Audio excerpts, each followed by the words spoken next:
젊은 백만장자가 강요 결혼을 피하기 위해 노숙자 소녀와 갑작스럽게 결혼했지만 그녀 럭셔리 펜트하우스는 부드러운 주변 조명 아래 반짝였고 천장부터 바닥까지 내려오는 창문 너머로 시카고의 눈부신 스카이라인이 한눈에 들어왔다. 내부는 결코 평온하지 않았다. 이든 콜은 그랜드 피아노 옆에 서 있었고 그의 자세는 딱딱하며 손은 주먹으로 꽉 쥐어져 있었다. 방 건너편에서 그의 부모, 마거릿과 그레고리 콜은 발밑의 대리석 바닥처럼 차갑고 굳건한 표정을 지으며 앉아 있었다. 이든, 결혼식은 한 달 뒤야. 논의의 여지가 없어. 너는 샬롯 휘트모어와 결혼할 거야. 마거릿의 목소리는 날카로웠다. 이든은 마치 새장에 갇힌 동물처럼 방황하며 비웃었다. 샬롯 휘트모어. 진심이야. 난 그녀를 거의 모른다고. 그녀는 휘트모어야. 그레고리가 천둥처럼 우르르 소리내며 끼어들었다. 그게 내가 알아야 할 전부야. 휘트모어 가문과의 제휴는 석탄 산업의 미래를 보장할 거야. 서로에게 이득이 되는 거래야. 내게는 이득이 될지 몰라도 이든이 화를 참지 못하고 얼굴을 돌리며 말했다. 난 사랑하지 않는 사람과 결혼할 수 없어. 이건 내 인생이지. 기업 합병이 아니야. 마거릿의 입술은 얇게 굳어졌다. 내 인생은 특권이야. 이든. 우리가 힘들게 만들어준 거야. 내가 해야 할 최소한의 책임을 다해. 내 책임이라고. 내 행복은 어떡하는 거야? 회사가 번창하기만 하면 된다고. 마거릿의 시선은 얼어붙은 듯 변했다. 너무 극적인 거 아니냐? 여기서 사랑은 우선순위가 아니야. 안정이 중요해. 샬롯은 평판 좋은 가문 출신의 똑똑하고 유능한 여성이야. 너에게 완벽한 사람이야. 너에게 완벽하다고. 이건 전혀 내 문제가 아니야. 이든은 좌절감을 폭발시키며 반박했다. 그때 그레고리가 일어나 그의 우뚝 선 모습이 방 전체에 긴 그림자를 들이우며 말했다. 이든, 그만해. 결혼을 이행하든 아니면 너는 우리 가족, 회사, 모든 것으로부터 단절된다고 생각해라. 이든의 가슴은 쿵쾅거렸다. 정말 그럴 거야. 내 계획에 따르지 않는다고 날 버리는 거야. 마거릿도 일어나 그의 눈을 똑바로 바라보며 말했다. 그럴 일은 없을 거야. 왜냐하면 내가 옳은 선택을 할 테니까. 방 안은 그들의 최후 통첩의 무게가 납덩이 담요처럼 내려앉으며 침묵에 휩싸였다. 이들은 거대한 창문 너머로 반짝이는 도시를 바라보며 등을 돌렸다. 이 대화는 끝이야. 그의 목소리는 공허했다. 나가. 마거릿과 그레고리는 서로를 힐끗 보더니 별말 없이 짐을 챙겨 나갔다. 문이 닫히는 소리가 펜트하우스 안에 메아리 쳤고 이들은 자신의 생각과 함께 홀로 남게 되었다. 그날 저녁 늦게 이들은 시카고 거리를 헤매며 생각에 잠겼다. 서늘한 밤 공기가 그의 피부를 스치며 그는 부모님의 통제에서 벗어날 방법을 찾으려 애썼다. 부모님의 위협은 현실적이었다. 그가 이룩한 모든 것을 잃는 것은 선택지가 아니었다. 모퉁이를 돌던 중 그의 발걸음이 멈췄다. 한 젊은 여성이 인도에 앉아 건물 옆에 기대어 있었다. 낡고 해진 배낭이 그녀 옆에 놓여 있었고 그녀는 추위를 막기에는 역부족인 오버사이즈 재킷에 몸을 웅크리고 있었다. 그가 다가가자 그녀는 머리를 들었고 헝클어진 갈색 머리로 둘러싸인 인상적인 초록 눈이 드러났다. 경계심 가득한 시선이었지만 그 안에는 조용한 강인함이 있어 이든의 마음을 놀라게 했다. 잔돈 좀 있나요? 그녀의 목소리는 부드러웠지만 단호했다. 이든은 잠시 멈춰 서서 그녀를 바라보았다.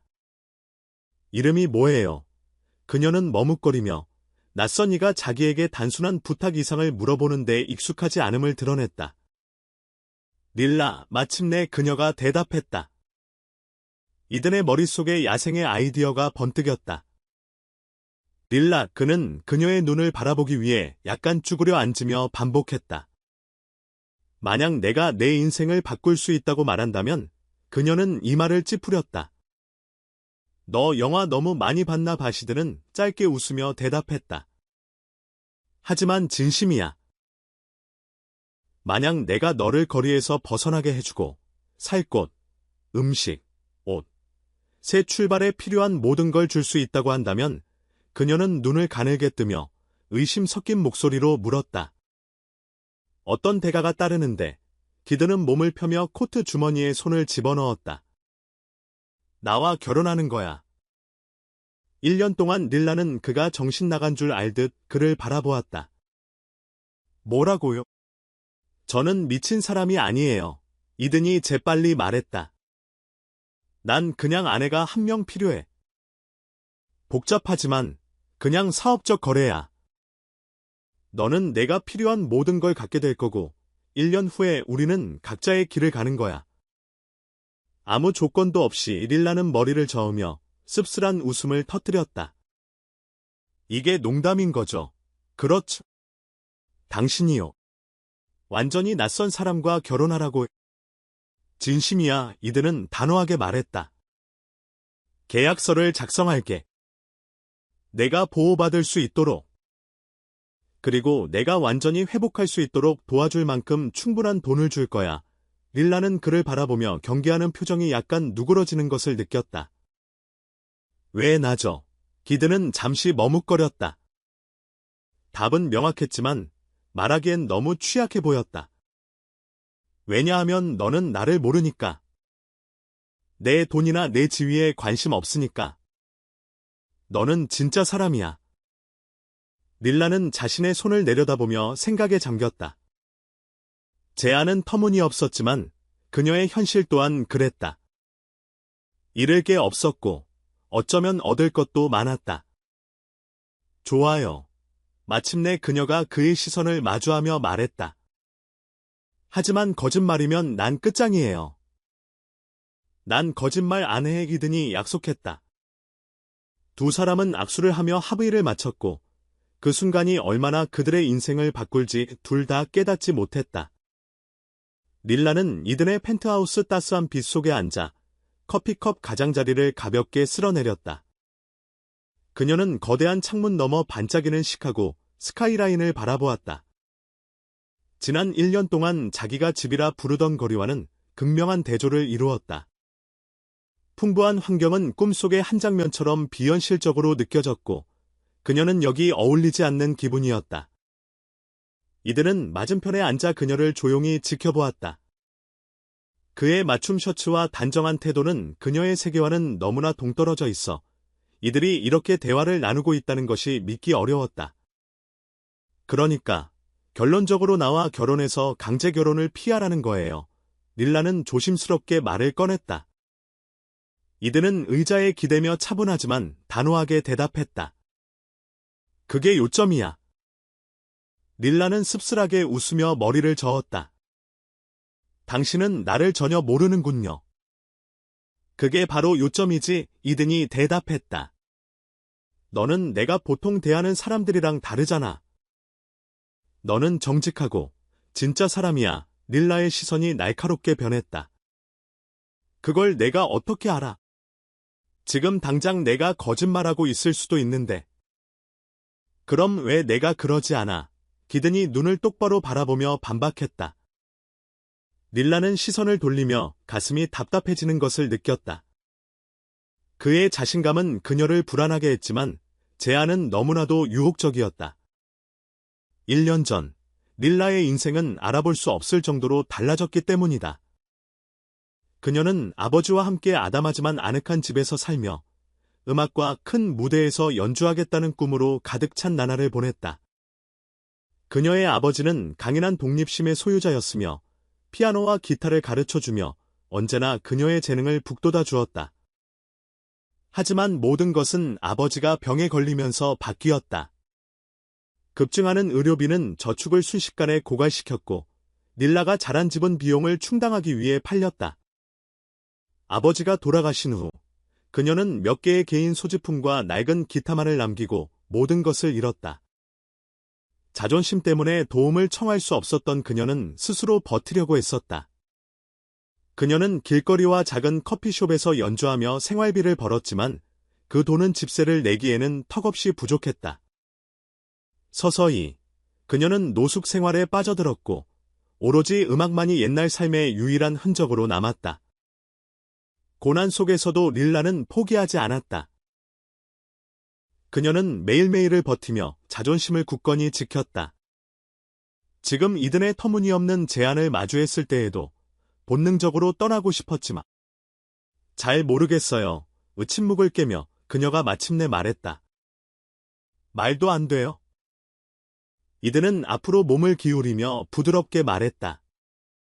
알겠어. 하지만 이건 사기 아니고 사랑 때문이 아니라 단지 사업적 거래야. 내가 필요한 모든 걸 줄게.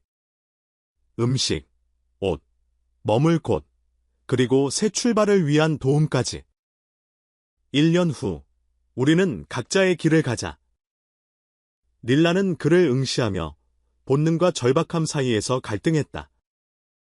그럼 당신에게는 무슨 이득이 있지? 내 부모님 때문이야. 이든은 답하며 목소리에 짜증이 섞여 있었다. 그들은 나를 두 회사의 합병을 위해 정해진 결혼으로 몰아넣으려고 해. 만약 내가 이미 결혼한 상태라면 그들의 계획은 무산되겠네요. 릴라가 찡그리며 말했다. 그러면 난 그냥 내 가면이 되는 거야. 본질적으로 그래 이든이 인정하듯 말했다. 하지만 내게 그만한 보상을 해줄게. 내 조건, 프라이버시, 자유, 모든 걸 완전히 통제할 수 있게. 릴라는 컵을 꽉 쥐었다. 낯선 사람에게 자신을 묶는다는 생각은 위험하게 느껴졌지만 거리에 다시 돌아가는 것보다 훨씬 나은 선택이었다. 그리고 만약 내가 거절하면, 그러면 다른 사람을 찾으면 돼 이든이 솔직하게 말했다. 하지만 내가 이 제안을 고려해줬으면 좋겠어. 그녀는 잠시 머뭇거리며 선택지를 곱씹었다. 위험은 컸지만 기회 또한 컸다. 좋아요. 마침내 그녀가 단호하게 말했다. 단, 이게 잘못되면 난 끝장이에요. 이든은 고개를 끄덕이며 안도의 미소를 지었다. 알겠어. 내일 변호사가 서류를 준비할게. 이든은 그녀를 문까지 배웅하며 말했다. 내가 큰 위험을 감수하는 거 알아? 내가 악몽처럼 변할 수도 있는데, 일라는 어깨너머로 그를 바라보며 물었다. 정말 위험을 감수하는 거예요. 기드는 옅은 미소를 지으며 대답했다. 우리 둘 다 도박을 하는 거야. 릴라는 작고 불안한 미소를 지으며 엘리베이터에 올라탔다.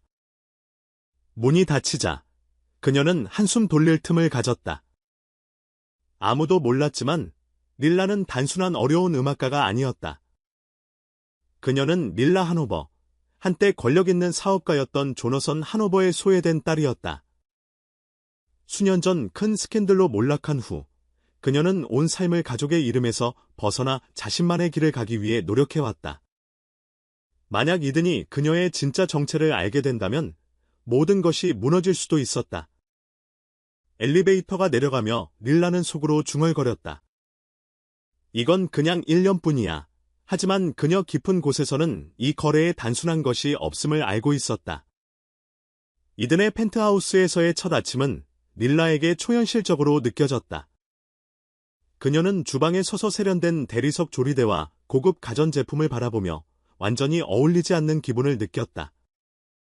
냉장고에는 이름도 제대로 발음하기 어려운 수입 식품들이 가득했고 바닥부터 천장까지 내려오는 창문 너머의 풍경은 어지럼증을 일으킬 정도였다. 커피요. 기든의 목소리가 그녀를 놀라게 했다. 그가 캐주얼한 맞춤 티셔츠와 청바지를 입고 방에 들어섰다. 물론이죠. 릴라는 여전히 방을 둘러보며 마치 모든 것이 사라질까 두려운 듯한 눈빛을 보였다. 이든은 두 잔의 커피를 따르며 한 잔을 그녀에게 건넸고 그녀는 조심스럽게 한 모금 마셨다.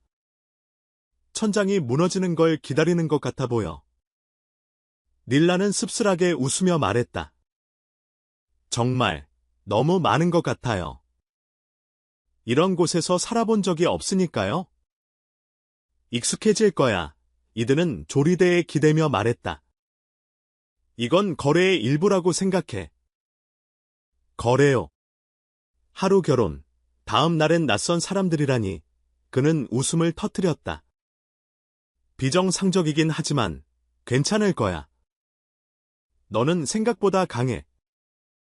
릴라는 대꾸하지 않고 커피를 한 모금 더 마시며 스카이라인을 바라보았다.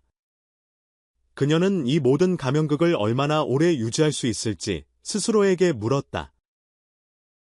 몇 주가 지나면서 두 사람의 생활 방식 차이가 점점 더 뚜렷해졌다.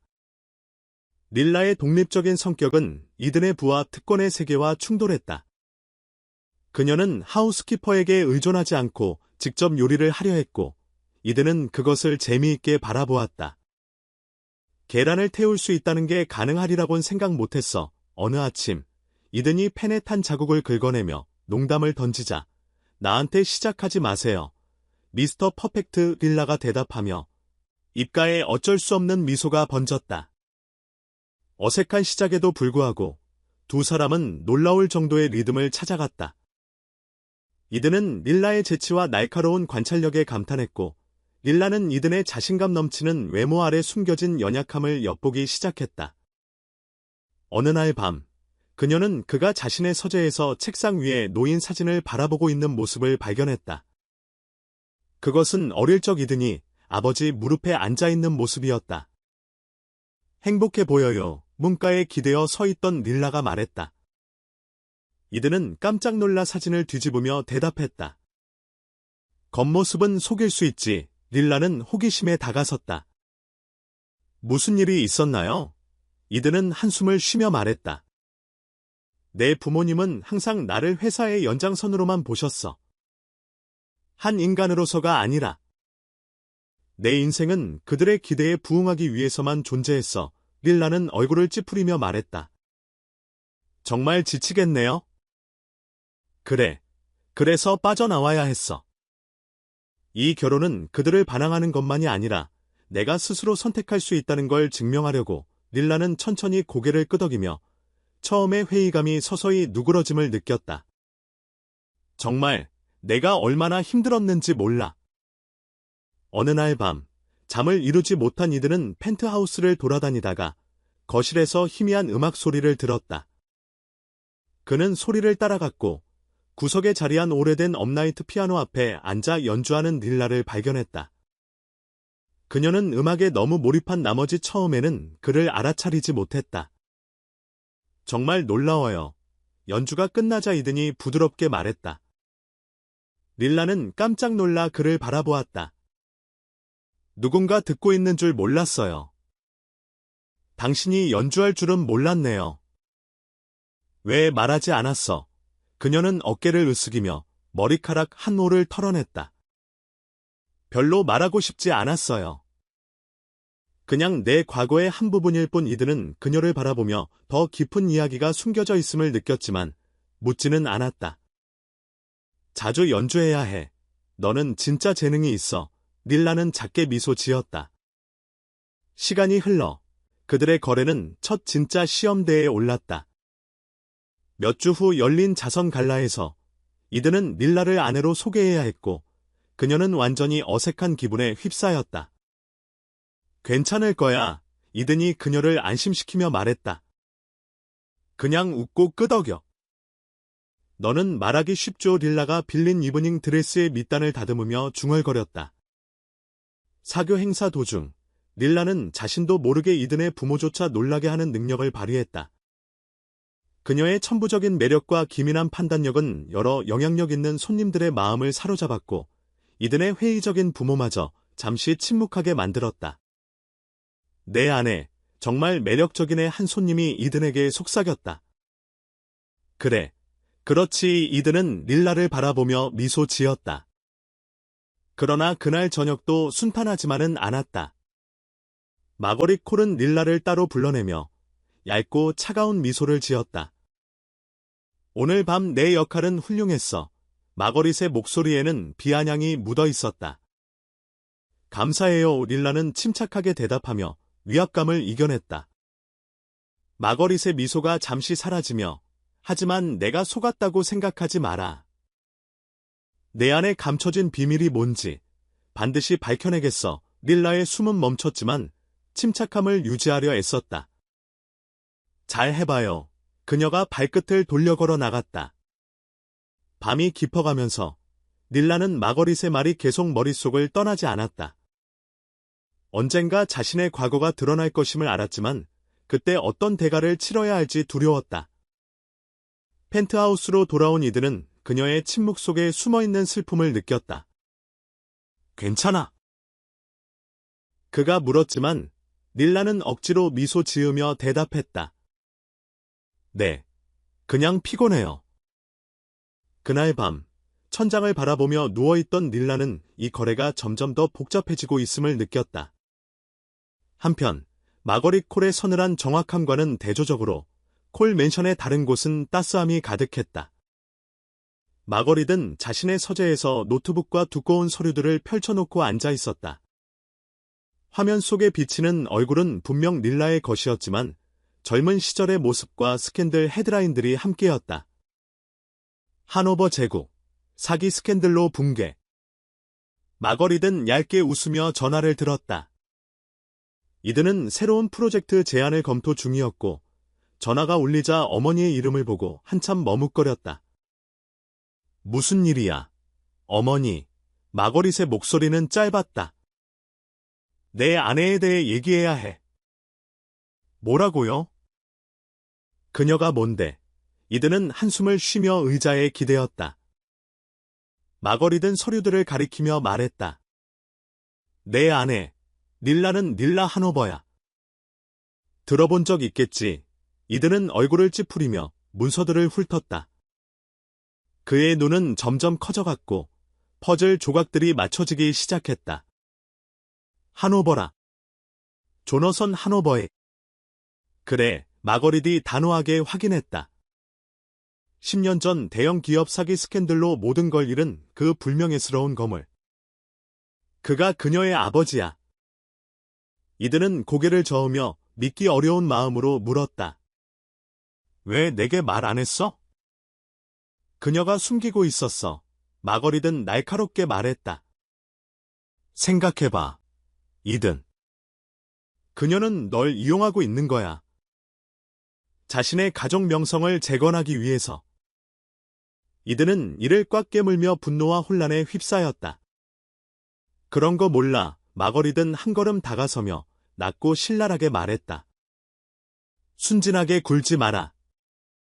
넌 이용당하고 있어. 그녀는 단순한 거리의 음악가가 아니야. 그녀는 하노버야. 이들은 펜트하우스로 돌아오며 의심과 분노로 머리가 복잡했다. 릴라는 거실에서 메모장을 들여다보며 앉아 있었다. 그녀는 그가 들어오자 얼굴에 미소가 사라진 채 물었다. 무슨 일이야? 이들은 팔짱을 끼며 평소보다 차가운 목소리로 물었다. 왜 내가 진짜 내 자신이 누구인지 말해주지 않았어? 릴라는 숨이 막힐 듯 멈췄다. 무슨 소리 하는 거야? 난 모르겠는데. 바보짓 그만해. 릴라 이든이 갑자기 냉정하게 말했다. 난 내가 릴라 하노버, 조너선 하노버의 딸이라는 걸 알아. 그 남자, 수많은 사람들의 인생을 망가뜨린 그 사람, 릴라의 얼굴은 창백해졌지만 그녀는 굳건히 버텼다. 그래서 어쩌라고? 내가 내 과거를 파헤쳤어? 난 그런 적 없어. 이든이 단호하게 말했다. 내 어머니가 했어. 그리고 그녀는 내가 우리 가족 명성을 회복하기 위해 나를 이용하고 있다고 생각해. 정말 그게 사실이에요. 릴라의 손은 주먹으로 쥐어졌다. 내가 이걸 원해서가 아니라 네가 날 찾아왔잖아. 네가 날 필요로 했어. 그리고 어쩌다가 내 과거 이상의 나를 봤다고 생각했어. 릴라는 말을 잇지 못하며 한참을 침묵했다. 네가 날 이용하고 있다고 생각하는 거야? 내가 내 딸이 되고 싶었던 게 아니라 이들은 고개를 돌리며 그녀의 말이 자신을 무겁게 짓누르는 것을 느꼈다. 릴라는 배낭을 집어들며 떨리는 목소리로 말했다. 알겠어요. 어쩌면 어머니 말이 맞을지도 모르겠네요. 난 여기 어울리지 않는 것 같아요. 하지만 적어도 난 내 자신이 누구인지 알아요. 내가 똑같이 말할 수 있겠어. 그녀는 그의 앞을 지나며 발걸음을 빠르게 옮겼다. 잘 가. 이든 그녀가 문턱을 넘으며 작게 인사했다. 펜트하우스는 그녀가 떠난 후 믿을 수 없을 만큼 조용해졌다. 이든은 소파에 주저앉아 머리를 감쌌다. 진실은 그를 뒤흔들었고 자신이 어떻게 처리했는지에 대한 후회로 가슴이 아팠다. 그는 자선 갈라에서 찍은 두 사람의 사진을 바라보았다. 그녀의 눈부신 미소는 그의 이전 비난을 무색하게 만들었다. 이든은 손으로 머리를 감싸주며 자신이 인생에서 가장 큰 실수를 한 것인지 스스로에게 물었다. 펜트하우스 한켠에 놓인 그랜드 피아노를 바라보며 방 안은 간간히 도시의 소음 외에는 아무 소리도 없었다. 그의 머릿속에는 릴라와의 대면, 그녀의 거칠고 고통스러운 말들이 메아리 쳤다. 적어도 난 내 자신이 누구인지 알고 있어. 너도 그렇겠지. 그는 자신이 너무 빨리 판단했고 어머니의 조종과 자신의 불안에 눈이 멀었다는 사실을 후회했다. 릴라는 그를 이용한 게 아니라 단지 살아남으려 애쓴 것이었다. 아버지의 이름이 그림자로 드리워져 있었음에도 자신의 삶을 되찾으려 싸웠던 그녀. 이들은 눈을 감으며 피아노 앞에 앉아 건반 위에서 춤추던 릴라의 모습을 마음속에 그렸다.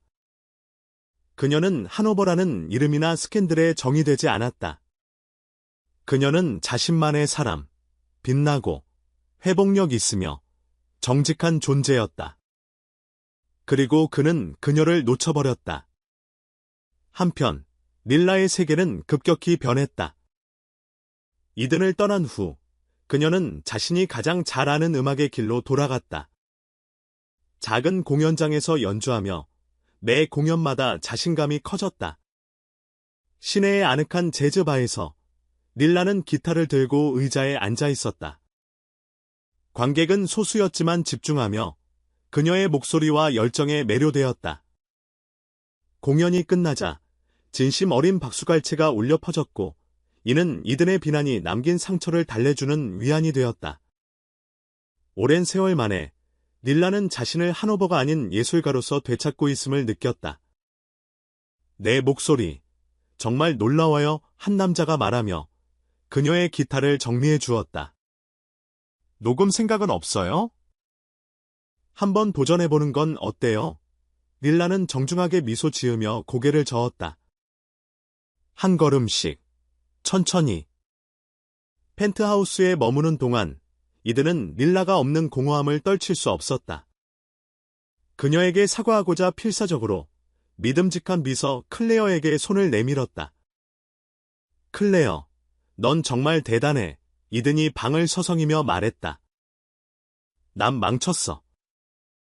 이걸 바로잡아야 해. 클레어는 눈썹을 치켜 올리며 물었다. 너무 노골적이네, 이든. 그럼 내 계획은 뭔데? 글쎄, 아직 잘 모르겠어. 그는 머리를 쓸어넘기며 말했다. 하지만 그녀를 놓칠 순 없어. 그렇게 둘 순 없어. 클레어가 잠시 생각하다 미소 지으며 말했다. 네가 만약 음악이 그녀의 전부라면 내가 그녀의 언어를 배워야지. 영감을 받은 이들은 온 힘을 다해 계획에 몰두하기 시작했다. 그는 공연장 주인들과 음악업계 전문가들에게 연락하며 모든 인맥을 총동원해 릴라를 위한 개인 콘서트를 기획했다. 그 콘서트는 단순한 공연이 아니라 릴라를 위한 특별한 무대였다. 그는 릴라의 공연을 몰래 찾아다니며 그녀가 연주하는 모습을 들으며 마음 깊은 곳에서 자부심과 결연함이 솟구치는 것을 느꼈다. 2주 후, 릴라는 뜻밖의 초대장을 받았다. 손으로 쓴 초대장이 그녀의 아파트로 배달되었다. 릴라, 내가 세상에 보여지고 들려질 자격이 있어. 내일 저녁 7시에 그랜드 애비뉴 극장에 와줘. 호기심과 회의감이 뒤엉켰지만 초대장의 무언가가 그녀를 움직이게 했다. 릴라가 극장에 도착했을 때 그녀는 숨이 멎는 듯한 느낌을 받았다. 공간은 아늑하면서도 우아했으며 부드러운 황금빛 조명이 중앙에 놓인 그랜드 피아노를 비추고 있었다. 작은 관객들은 음악 업계에서 익숙한 얼굴들이었고 그녀가 멀리서 바라만 봤던 사람들이었다. 그녀가 안으로 들어서자 한 남자가 따뜻한 미소로 다가와 물었다. 릴라 하노버. 릴라는 그 이름에 당황했지만 고개를 끄덕였다. 내 음악 소식을 들었어. 오늘 밤 내 연주가 기대돼. 연주요. 릴라는 혼란스러워 물었다. 그 남자는 무대로 손짓하며 말했다. 여기가 내 무대야. 그녀가 그의 말을 곱씹기 전에 이든이 긴장했지만 단호한 표정으로 나타났다. 이든, 릴라가 경계심 섞인 목소리로 물었다. 이건 너를 위한 거야. 그의 목소리는 긴장감 속에서도 흔들림 없이 단단했다. 내가 내 연주를 볼 때마다 느끼는 그 감동을 세상이 알아줬으면 해. 이건 내 꿈이야. 릴라. 내가 도와줄게. 그녀의 마음은 두근거렸고 이든의 말 한마디 한마디가 스며들었다. 이든, 당신은 제게 단순히 기회를 준 게 아니에요. 내 꿈을 줬어. 그는 부드럽게 미소 지었다. 어쩌면 어떤 것들은 다시 시도할 가치가 있는지도 몰라. 그날 밤, 릴라는 피아노 앞무대에 섰고 손가락은 떨렸지만 연주를 시작하자 모든 의심이 사라졌다. 관객들은 매료되었고 마지막 곡이 끝나자 박수갈채가 천둥처럼 울려 퍼졌다. 이들은 뒤쪽에서 가슴이 벅차오르는 모습으로 바라보았다.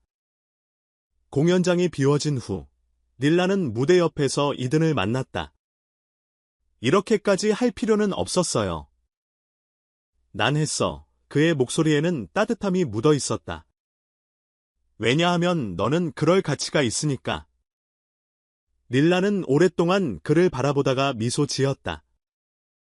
어쩌면 우리 둘 다 그럴 가치가 있겠네요. 두 사람은 함께 극장을 나서며 그 사이의 벽이 서서히 무너지는 것을 느꼈다. 이든과 릴라는 펜트하우스 거실에 마주 앉아 분노 대신 조용한 이해로 가득 찬 공기를 나눴다. 모든 것이 하룻밤 사이에 완벽해지진 않겠지만 디든이 조용하면서도 연약한 목소리로 말했다. 하지만 우리 함께 앞으로 나아가고 싶어. 단순한 거래의 낯선 사이가 아니라 진정한 동반자로서.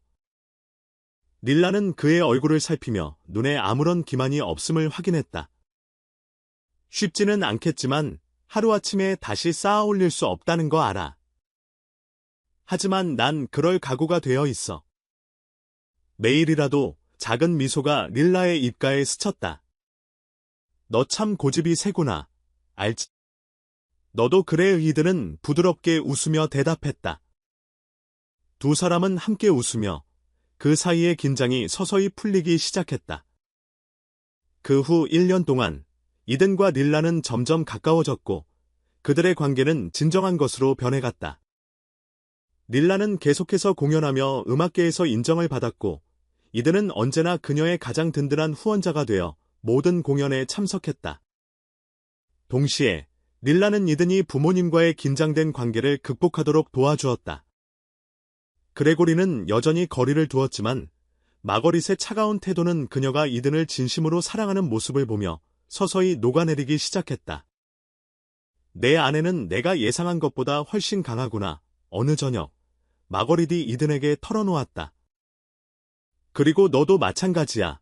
이든은 어머니의 수긍 어린 말에 가슴이 가벼워지는 것을 느꼈다. 결혼 후 1년째 되는 날, 이든은 릴라를 위한 깜짝 이벤트를 계획했다. 그녀는 대형 콘서트홀에서 만원 공연을 마치고 박수갈채가 여전히 메아리치는 가운데 무대 뒤로 걸어갔다. 환상적인 공연이었어요. 하노버 양 무대 스태프가 장미꽃 다발을 건네며 말했다. 감사합니다. 릴라는 미소 지으며 꽃을 받았지만 모퉁이를 돌자 멈춰섰다. 무대는 모두 치워졌고 중앙에 이든이 작은 벨벳 상자를 들고 서 있었다. 남은 스태프와 몇몇 가까운 친구들, 제니와 클레어를 포함한 사람들이 무대 뒤에서 조용히 지켜보고 있었다. 1년 전, 우리는 임시적인 거래로 시작했었지. 그런데 어쩌다 보니 넌 내 전부가 되어버렸어. 내가 세상을 보는 방식을 완전히 바꿔놓았어. 이들은 무릎을 꿇으며 상자를 열어 심플하지만 우아한 다이아몬드 반지를 내놓았다. 닐라 하노버, 이번에는 영원히 나와 결혼해줄래? 일라의 눈에는 눈물이 고였고 그녀는 다가갔다. 네. 하지만 더 이상 계약은 없어요. 관객들은 환호하며 이든이 반지를 그녀의 손가락에 끼워주고 그녀를 꽉 안아 키스했다. 그들의 결혼식은 별빛 아래 정원에서 열리는 소박하지만 우아한 행사였다. 이든의 사업 파트너들, 닐라의 음악 커뮤니티, 그리고 몇몇 옛 라이벌들까지 다양한 사람들이 모여 그들의 결합을 축하했다. 마거릿은 세련된 라벤더색 드레스를 입고 닐라에게 다가와 말했다. 널 오해해서 미안해. 내가 보여준 강인함과 우아함은 내가 상상도 못했어. 닐라는 따뜻하게 미소 지으며 대답했다. 감사해요, 마거릿. 그 말은 정말 큰 의미예요. 두 여인은 짧게 서로를 이해하는 눈빛을 주고받은 뒤 마거릿은 자리에 돌아갔다. 밤이 깊어갈수록 이든과 릴라는 요정빛 아래 첫 춤을 나누며 서로에게 완벽한 조화를 이루었다. 세상은 그들 주위에서 사라진 듯했으며 부드러운 음악이 그들을 감쌌다. 우리가 이렇게까지 올 줄은 몰랐어요. 릴라가 속삭이자 이든은 그녀의 손을 꼭 쥐며 미소 지었다. 넌 내 인생에서 가장 소중한 존재야. 그리고 믿어봐요. 이 모든 게 한 미친 거래에서 시작됐다는 걸. 별들이 그들 위로 반짝이는 가운데 두 사람은 도전과 상처, 그리고 구원의 과정을 거쳐 상상도 못할 사랑에 이르렀음을 깨달았다. 이든과 릴라가 별빛 아래 춤을 추는 모습은 편이상의 결혼에서도 사랑이 피어날 수 있음을, 신뢰, 용서, 그리고 회복력이 어떠한 어려움도 특별한 것으로 바꿀 수 있음을 우리에게 상기시켜준다. 만약 이 이야기가 당신의 마음을 움직였다면 이 비디오를 좋아하고 사랑과 구원의 이야기를 좋아하는 사람과 공유해주세요. 더 많은 감동적인 이야기를 위해 구독 버튼을 누르고 알림을 켜두어 새로운 이야기를 놓치지 않도록 해주세요. 시청해주셔서 감사합니다. 다음 감동적인 이야기에서 만나요.